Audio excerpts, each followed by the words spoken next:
All right, welcome back. Welcome to week 2 of 12 of the Mind Mend series on eradicating addiction.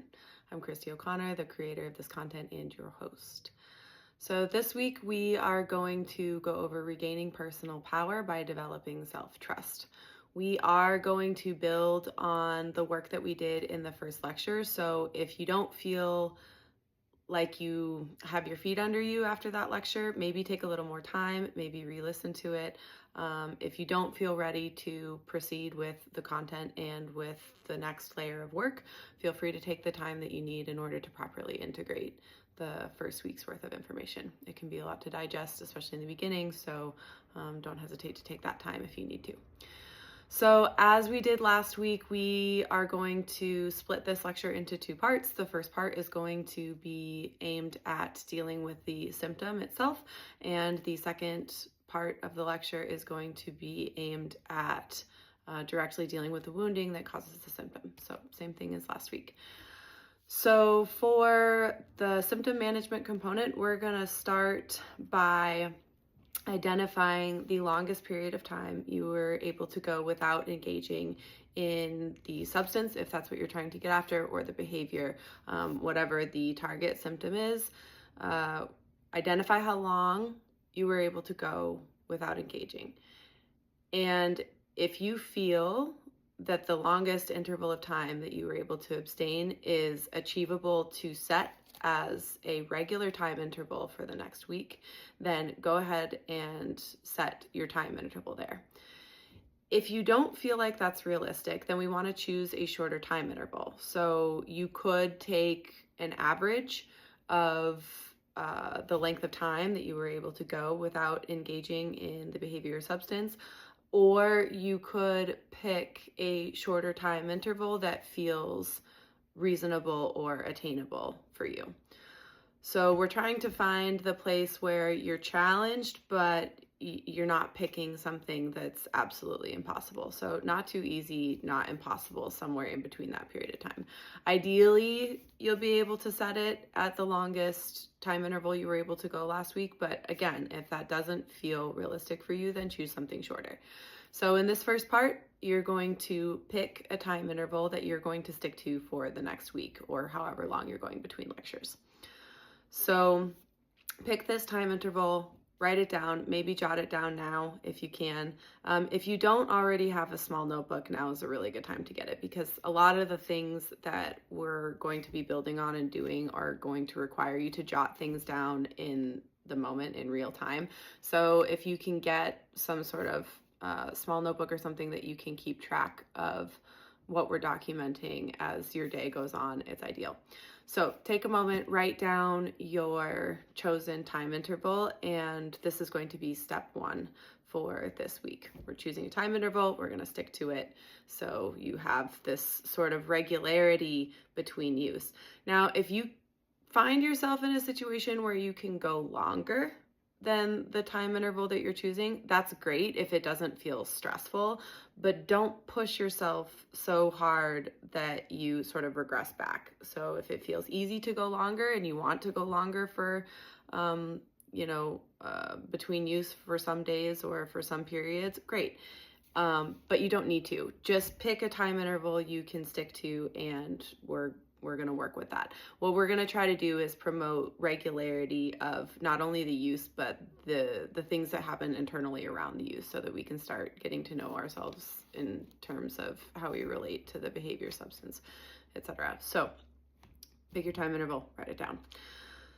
The second thing we're going to start doing, so when you engage in use, whether it's the use of a substance or a specific behavior, we are going to have 3 pages that we're going to label before, during, and after. And what you're going to do is the 3 categories that we documented on last week, the physical, the emotional, and then what's going on in your mind, we are going to jot down brief, you can write as much as you want here, but just very brief description of what you're feeling during these phases of use. So before you engage in use, maybe the hour before or perhaps right before, you can, on the page that you have your before symptoms, physical, emotional, mental. You're going to jot down what's going on for you. So maybe you feel really anxious, maybe you feel angry, maybe you feel excited to be able to engage in use. You've been waiting all day, whatever it is. Write it down in these 3 categories. So we want to focus on what's going on physically. Do you feel shaky? Do you feel agitated? Do you feel, calm? Probably not. But whatever it is, write it down. Physical, emotional, what's happening? Are you angry? Are you depressed? Are you fatigued? Whatever. And then with the mind, write down whatever narrative is coming up in your head before you. So whether it's like kind of, this, I'm so excited to do this, or I'm pissed off because I decided to take on this program, or whatever it is, just write it down. So somewhere in the hour before you're going to use, make note of these symptoms. And you can do this, again, sort of a little bit further out, but I recommend doing it as close to the use or engagement in the target behavior as you can. So maybe like right before, like even the minutes before you're going to engage in the target symptom. To be making notes here is probably the best time to do that. So, and then you're going to do the same thing for during and after. So during, obviously that means different things for different behaviors. And so as you are engaging in said behavior, so like whether it's smoking a cigarette or engaging in media in a certain way, or drinking, or whatever it is, make a mental note of how you feel. And sometime during the actual engagement of the thing, write down again in these 3 categories what you're feeling: physically, emotionally, and mentally. So you don't need to spend a ton of time here. Jot it down. You can move on. Now, same thing for after. After you're done engaging in said behavior and the sort of engagement with said thing is over, same 3 things. Write them down. So what we're trying to do here is build awareness around what's going on these levels before, during, and after. And then a little later on in this lecture, we're going to talk about how to get ideas in terms of what the efficacy is of the behavior that we're trying to eradicate here in terms of dealing with the symptoms. So 3rd step, before bed or in the morning, it doesn't matter. You're going to set aside 5 to 10 minutes to just sit. So no media, no phone, no music, no nothing. I don't care where you sit. I don't care how you sit. But it needs to be free from interruption, and it needs to be free from engagement in external things. So books, cell phones, music, whatever. You're trying to completely shut yourself off and just sit for 5 to 10 minutes. So ideally it's in sort of a dark room. Ideally it's in a place that's quiet. Ideally it's in a place where you're not going to be interrupted by kids, pets, etc. I know this can be challenging, but try to set yourself up so that you're in a spot for this where you are not going to be interrupted for this time. Set your alarm for 5 to 10 minutes and just sit. So sit in silence. After you're done with this period of time, you're going to start engaging in contemplation or reflection. So you're going to start asking yourself some sort of key questions about what your experience is in all of this. So what I really want you to get at here is starting to build an idea of what exactly you're medicating. And we talked about this in the first lecture. And so this is aiming to get a layer deeper at that. So after you do your 5 to 10 minute sit, I want you to go into using thought, using your brain, go into your experience before, during, and after the engagement of the target symptom. So you can kind of reflect back on what you wrote down. This is often the easiest way for people. You can go into the feeling before, during, and after. Some combination of these 2 is ideal. Getting into the feeling sense is harder for some people than others. So if you just need to recollect, based on what you wrote, that's fine. But I want you to notice what's coming up before, either in kind of this list-wise fashion or in terms of, re-experiencing it or feeling it. I want you to notice what goes on during. And specifically during, what I want you to notice is, are you getting relief from what you listed in the before category? Are you getting some sort of break from the symptoms or the experiences that you are having before you engage in use that are pushing you towards using? And then in reflection of the after, I want you to be thinking about or reflecting upon how much relief are you getting. So number one, how effective is the target symptom, the addiction, whatever it is, at alleviating the things that you're experiencing in the before category that are pushing you towards its use? How effective is it? So maybe you think of this like in a scale from 1 to 10, 1 being like not effective at all and 10 being super effective, and start to rate it somewhere on that scale. Like, it does a pretty good job. It does a pretty good job. So I'm going to give it a 7 or something. Or, it doesn't do a very good job at all. It gives me very little relief. It doesn't last for very long. It gets a 1. Whatever it is, make a mental note of that. So rate the efficacy, and then I want you to start thinking about how long you get relief for before you start building up, again, the things that you're describing in your before category. So how much of a break between your use of the thing and going into that before category again? How much of a break are you getting from the things that you were trying to get away from, whether they be physical, emotional, or mental? Usually it's some combination of those 3. So this is what I want you to engage in terms of your reflection, either in the morning or at night. If you do it at night, we're going to get into this quickly here. You can do the nightly review with this. The whole thing shouldn't take longer than 10 to 15 minutes, depending on how long you're sitting for. If you're doing it in the morning, then you'll sit and do this reflection. And then in addition, you'll take the 5 to 10 minutes before bed and do the sort of nightly review. And it can be separate.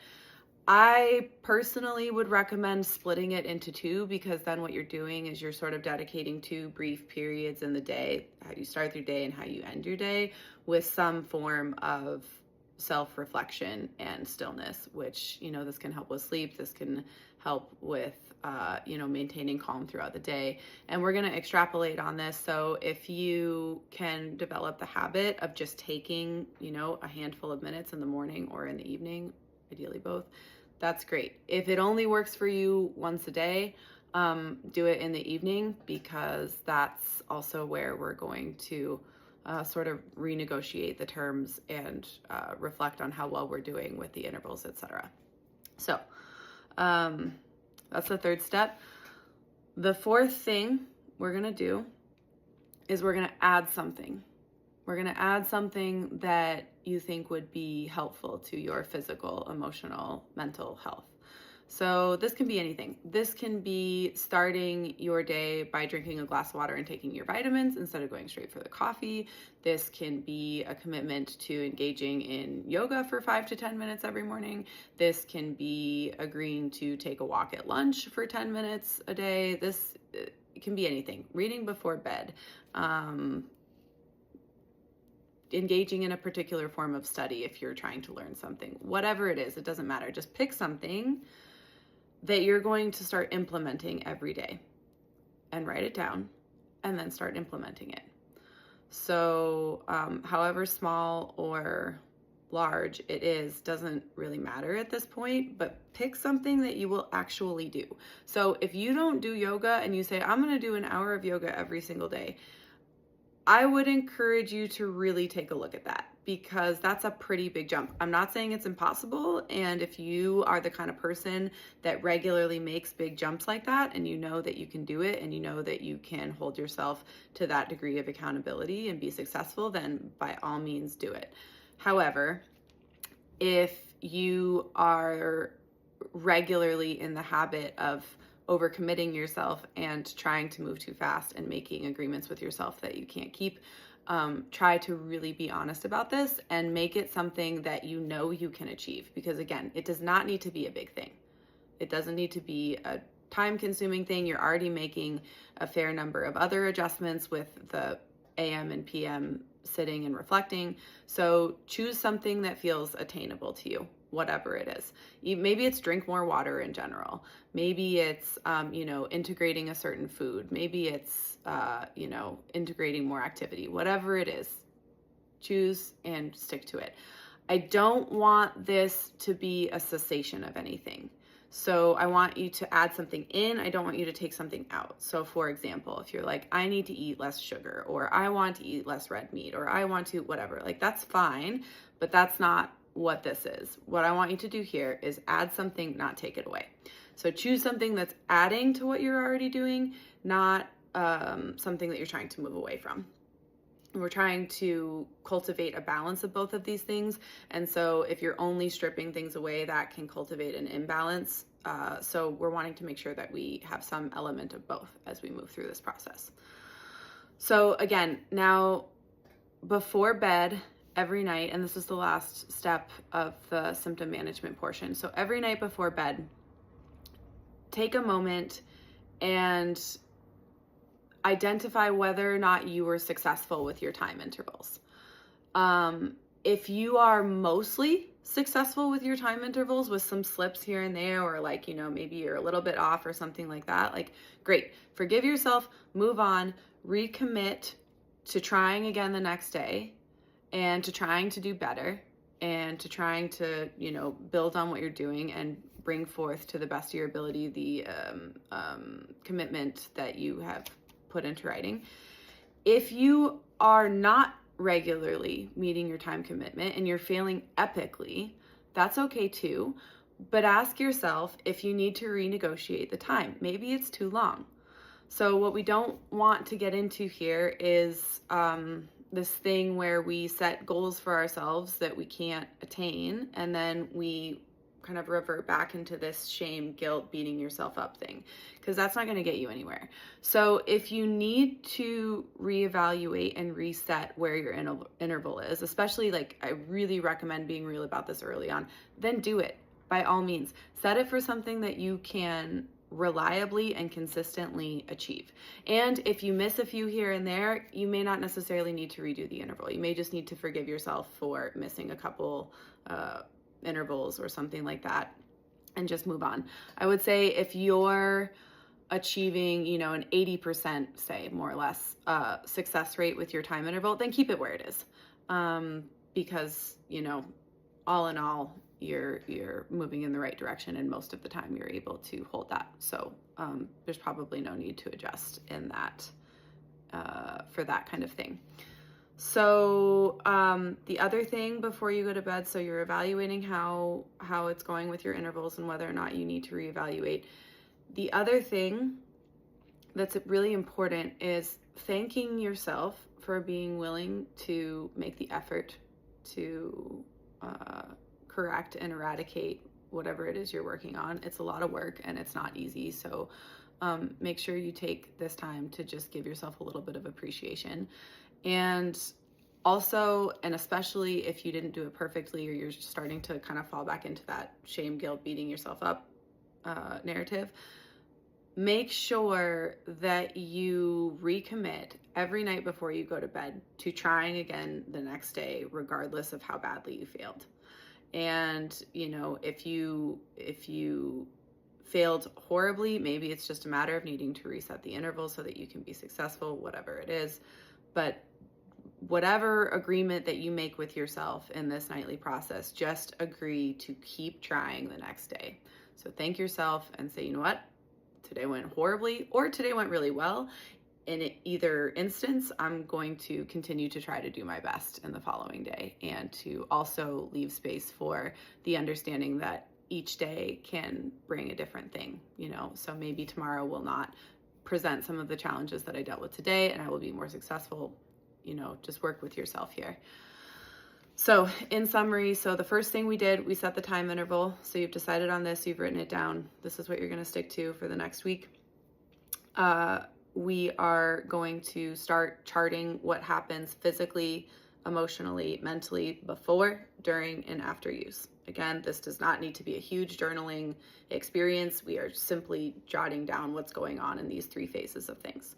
So that's 2. 3, you're going to start engaging in some practice of reflection, contemplation. So ideally in the morning, you're going to get up, you're going to sit for 5 to 10 minutes with no external stimulation.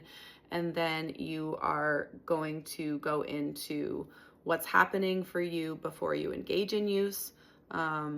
What's pushing you towards the use of the thing? What are you medicating essentially? What happens for you during use? And then how effective is said behavior in relieving you of the symptoms that you're trying to get away from, and how long do you get relief from those things? So you're going to sit in reflection specifically of those 3 things in the morning.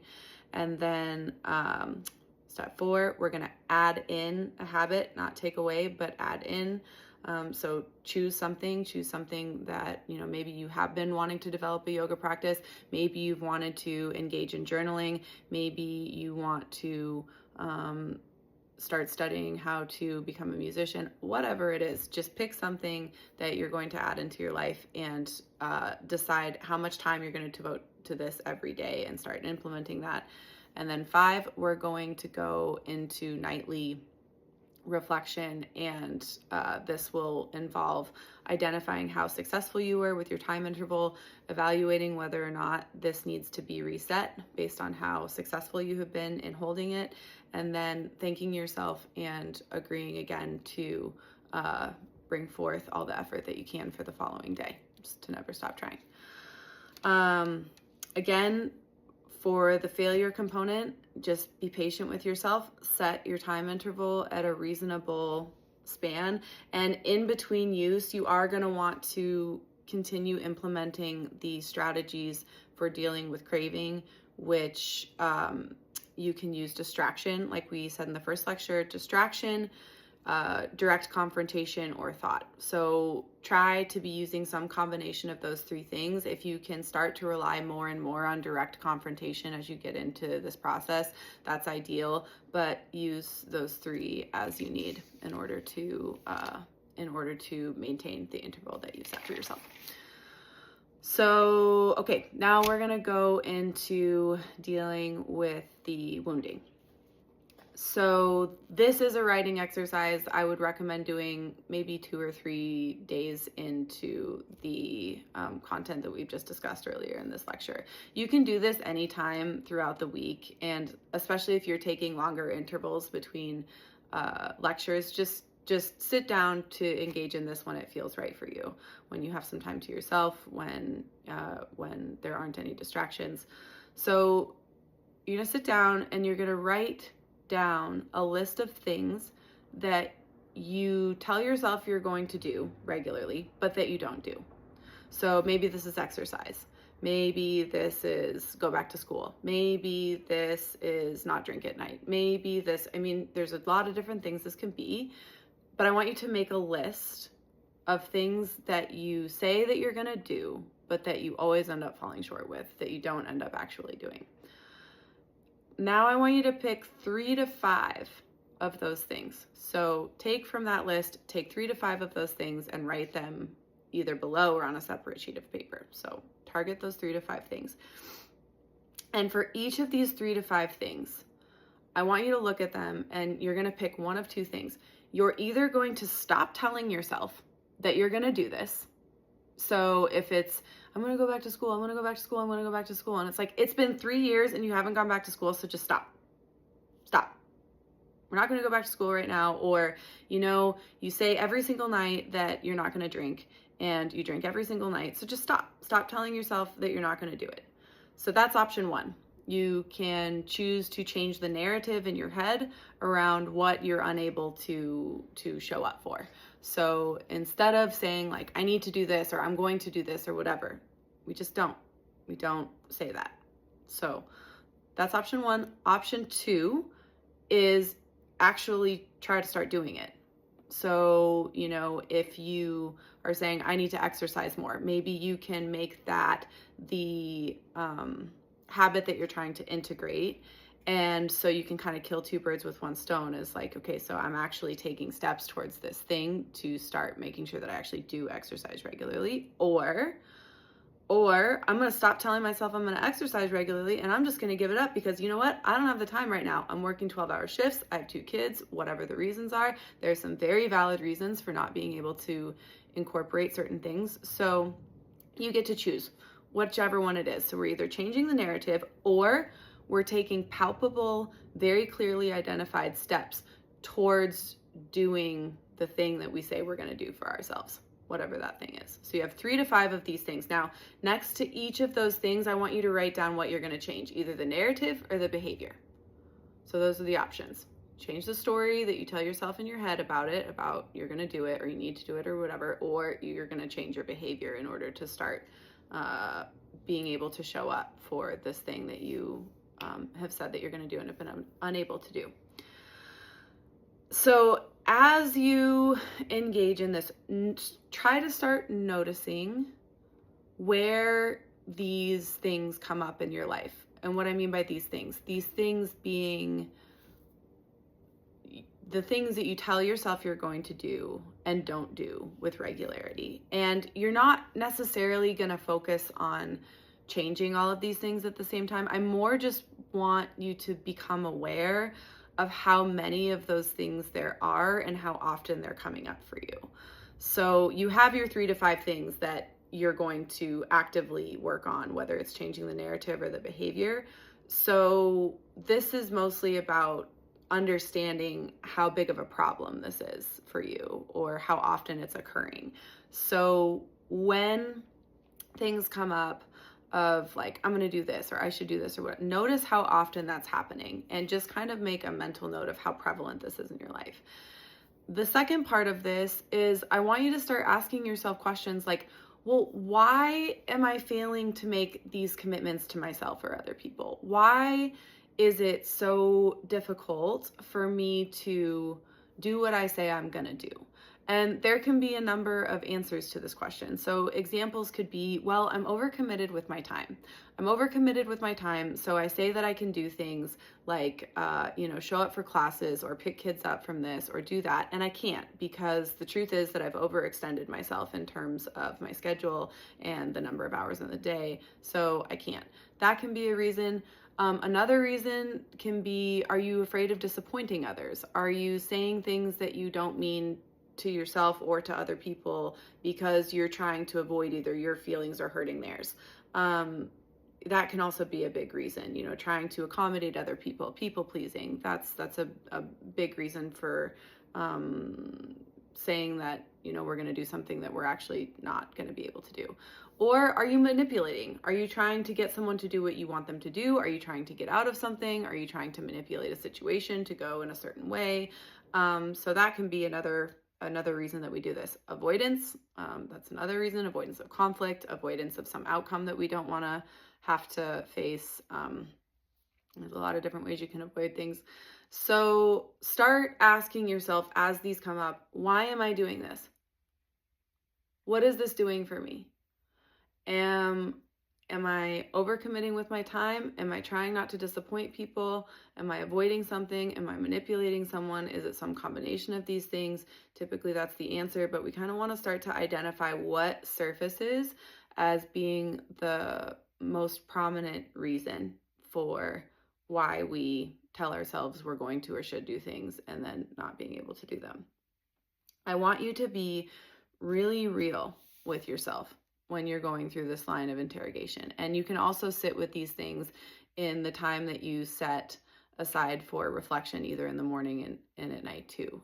Because a lot of times we're trying to delude ourselves from the answers to these questions. So if you can't be real with yourself, you're not going to be able to be real with anyone else either. So if you're not at a place where you can be real with other people, that's fine at this point, but you need to be real with yourself. So if you can't be honest in your answers to these questions, you're going to keep getting stuck. You're just never going to get anywhere.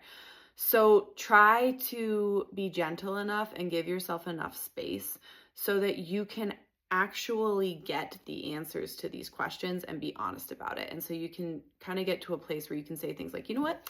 I'm trying to manipulate that because I really don't want to go to this birthday party, or I really don't want to go to so-and-so's graduation, or I really don't, or whatever it is. And just give yourself permission to be the kind of person that does that sort of thing, because the truth is we all do this sort of thing. So the more honest with yourself you can be about it, the better your chances are of being able to change it, because the truth is if you can't see something in yourself, there's nothing you can do about it. So it's very, very important to be extremely honest and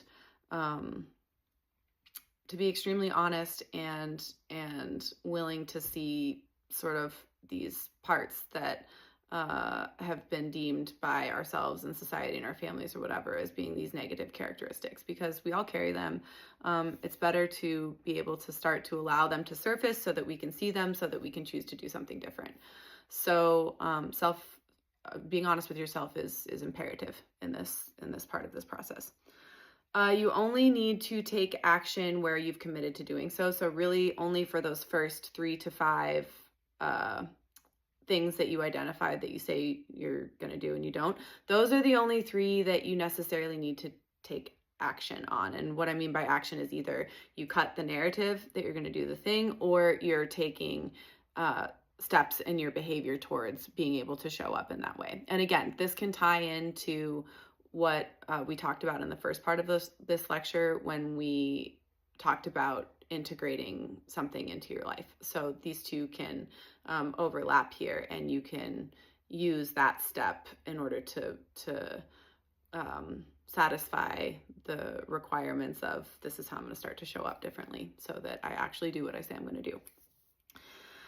I want you to also notice if at this point in time it feels better to shift the narrative or to shift the behavior. Is there one of those 2 things that is prevailing, or that feels more accessible, that feels easier? Oftentimes, if we feel really overwhelmed or full, it can feel easier to just cut the narrative. So if that's the direction that you're leaning, just see that and understand it. And if you're at a point where you're like, no, I really want to change my behavior, like that's what feels right, I'm really ready to dig into this, then notice that too. If changing the narrative and just cutting that and being like, I'm not going to commit to this, and you kind of are getting in that phase with everything, like, cool, I'm just not going to commit to anything, you probably need to create more space in your life for this work, because this is time consuming and it's hard. And it requires a certain level of consistency and resilience and regular showing up. And so if you are trying to cut the narrative in an imbalanced way, meaning, like that's what you're going to more often than committing to any sort of behavior, it may be a good idea to pause and try to create more space in your life for this. It's just information. So, but until we kind of have this transition where we go from being willing to see something into being willing to do something about it, that's a really important swing to make. Because if you're not motivated to do anything about this stuff, that's another kind of stuckness we can fall into. And so we need for that to kind of shift maybe before you continue moving forward. So notice which one you're gravitating towards. Maybe it's a lot of times it can be sort of a combination of both, and it can depend on what exactly you're looking at. So, we all have different resistance to different things. And an aside, every human being has resistance to this work. Every single one of us. Resistance is normal. Resistance is why it's hard. Resistance is the reason a lot of people don't do it. And it is absolutely something you can push through. So if you're feeling a lot of resistance come up, please know that that's normal. Please understand that. And please accept that as a part of what we have to move through here, because that is going to be part of this throughout the remaining of our existence as human beings. So we just kind of have to get over this idea that we're not going to run into resistance. And what I have found is the easiest way to break through these layers of resistance is to jump into action. So even though it may be, the last thing you want to do, plowing through with some kind of action that moves you in a clear direction and that moves you forward, for me, has been the easiest way to break through those layers of resistance. But please know that they're normal. And if you're running into a very thick layer of it, be gentle with yourself. And also, it's a good time to start committing to discipline too, so that you're being gentle with yourself, but you're also doing something to start moving through that. Because otherwise you just have this thick layer of resistance and you kind of keep coming up against it, and then you bounce back down, you come up, and then you just don't get anywhere. So whatever you need to do to become willing and able to start changing things and implementing behaviors that help you to start move through the layer of resistance is what we're after here. But notice this. And if you're moving more towards like, oh, well, I'm just not going to do anything, that's probably resistance. And so you may want to implement, you can use the content in the first lecture or what we've talked about here to try to start building some momentum with some things that you can change in order to break through that. So whether that looks like taking something away or implementing something new, it doesn't really much matter. Just do something to start moving yourself through that if you're coming up against a thick wall of resistance. So at the end of the week, or again, whatever time span you have taken to implement the steps that we've discussed in this lecture, I want you to you're going to make one big chart. So you're going to make one big chart, and it's going to be like, write it out. So you have your before, you have your during, you have your after. So you have 3 columns: before, during, after. And then for each, for each one, physical, emotional, mental. So you'll repeat this. So you repeat these 3 things: physical, emotional, mental. Sorry, my handwriting is horrible. Would you believe it if I told you I was an artist? Okay, so you have your 3 columns: before, during, after, and then you have these smaller clusters that you've written down from earlier in the week. So I want you to do this for all 3 of these. And I want you to make a chart, basically, of, it doesn't necessarily have to be for the entire time, but I want it to be for at least 3 or 4 days of this. So I want you to start to document what is happening before, during, and after in the physical, emotional, mental spaces. And I want you to, after you've written this down at the end of your week or 2 weeks or whatever, I want you to start to notice, and you can even highlight consistencies where they show up. So where are there consistencies in the before, where are there consistencies in the during, and where are there consistencies in the after? And so after you have done this and you've sort of identified these recurring themes in this cycle of before, during, after, I want you to, at the end of your after column, jot down what in your experience, what in your physical experience, emotional experience, your mental experience, are you trying to medicate? Is it physical restlessness? Is it anxiety? Is it anger? Is it whatever? Just try to really put your finger on, and often it's the thing that keeps recurring in the before column. So look at that, write down exactly what you are trying to medicate here.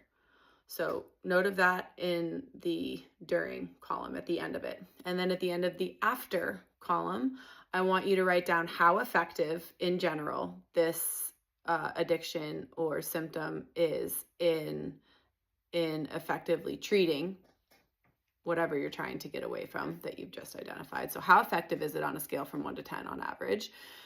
And on average, how much time do you get a break from experiencing these symptoms? So maybe it's like moderately good, so you give it a 5, and maybe on average you get an hour and a half of relief. So just write those things down, just those 2 things.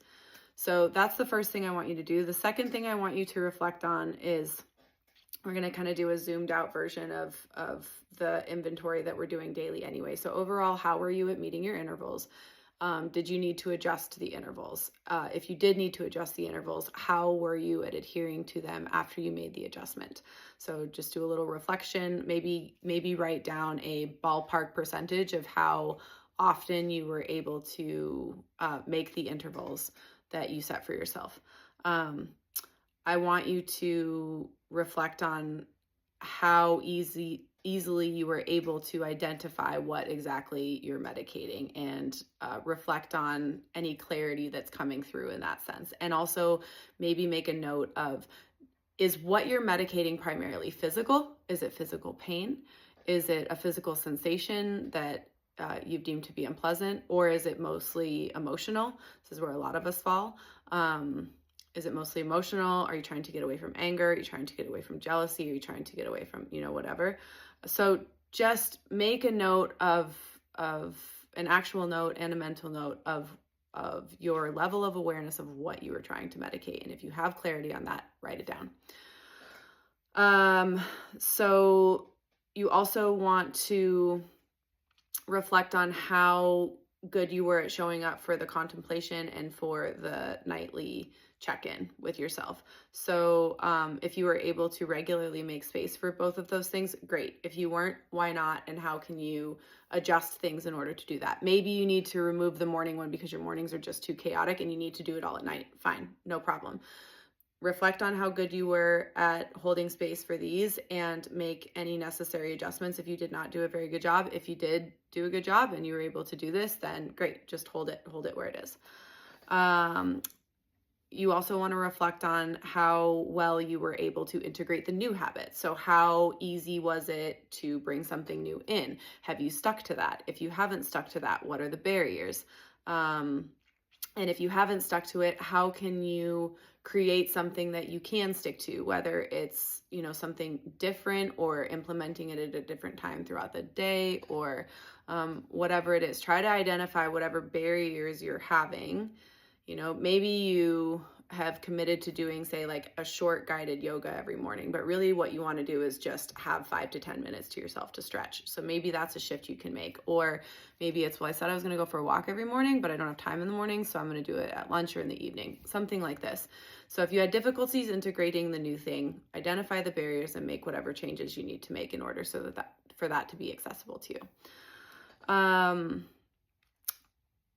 So you're going to notice, again, kind of engage in this reflection of whether it feels easier to change your words or the narrative, or whether or not it feels easier to start making steps towards changing the behavior. And if it feels easier to do one or the other by a long shot, if it feels easier to change the behavior, that's not a big issue, because that's actually what's going to propel you through the resistance. But if you're noticing yourself slipping into a narrative that is that moves you away from doing the behavior or the work, like, okay, well, I'm just not going to commit to doing any of this, try to see it as a normal reaction to resistance, and see if you can't ask yourself what exactly it would take to start moving you in a direction of being willing to take steps and change behaviors to break through that. This kind of getting into a place where there's willingness to take action is hard. And what I have found is a lot of the time that motivation comes from intense and prolonged suffering, unfortunately. So, I think there is some element of, when you're ready, you're ready. And when you're ready, you're going to do it no matter what. And if you're not ready, you're more likely to just kind of keep getting stuck in stuck narratives and stuck behaviors and stuck. And even if you're willing to identify that stuckness and identify the pain that's causing you, and see how much better and different your life could be if you start moving past these places of stagnancy, that can catapult you into a place and being ready to take action. I don't think that you necessarily have to hit this point of, being in a complete mental health crisis necessarily to be willing to start making these changes. But if you're going to start making the changes in absence of a motivating factor, whether that be a spouse that's about to leave you or super intense, prolonged suffering, avoidance of particular outcome, whatever. You need to find something that's going to kickstart you into being willing to do something about it. So if you find yourself in a stuck place, I would recommend pausing here until you can shift that into a place of being willing to take action. And you can start, if nothing catastrophic has happened in your life, you can start looking at what could happen if you don't stop. So maybe you're in a situation where maybe you're drinking regularly and it's causing some problems, and your spouse has said, listen, if you don't knock it off, I'm gonna leave, or I'm gonna, whatever. And maybe they haven't done that yet. And so maybe you haven't actually had to deal with the consequences of, say, divorce or losing child custody or whatever it happens to be. But a lot of times the writing is on the wall with these things. And if we don't pay attention to it, the catastrophic thing will happen, which then will catapult us into action. So that's a way that you can go. You can wait for the catastrophic thing to happen, which will put you into enough pain where you become willing to do the thing.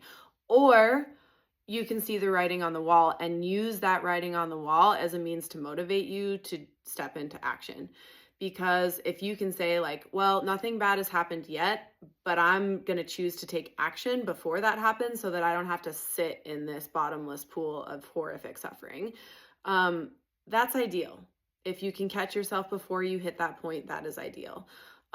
Because then, you have sort of less distance to go from the bottom where you stop digging and kind of breaking through with some of these things. So if you're having problems stepping into action, that can be some strategies to help with that. So again, this week is pretty writing intensive. What we're trying to capture here in essence is identifying patterns. What happens for us before, during, after use? How much relief are we getting? How long are we getting relief for? And how good are we at sitting in those symptoms of discomfort? So we're trying to get to know ourselves better. And then also we are trying to set up parameters and boundaries for ourselves around this knowing, to set us up for success and to help us use a self-directed program of action that we can take to start moving away from what we are trying to eradicate here. So if you need to take more than a week, take more than a week. And if not, I will see you in 7 days for the third lecture. Thanks for watching.